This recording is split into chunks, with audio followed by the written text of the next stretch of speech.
razzismo è quella cosa che nasce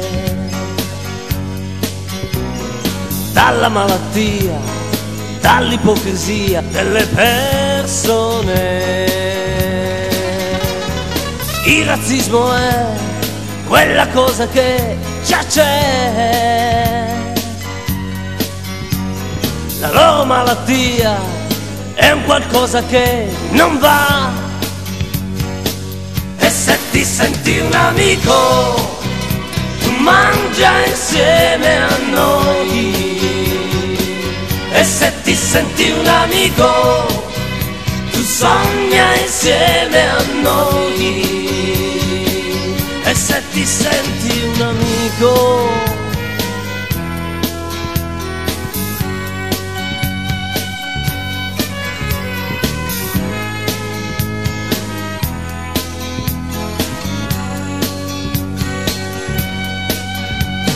l'amore per la vita è un qualcosa che non muore. I giovani ragazzi non sanno più che fare,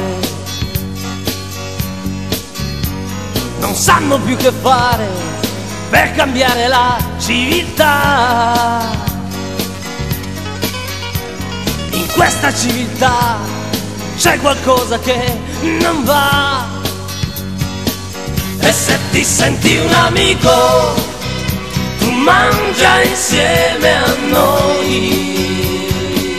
E se ti senti un amico, tu sogna insieme a noi.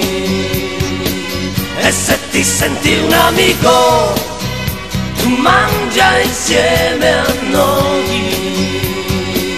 E se ti senti un amico, tu sogna insieme a noi.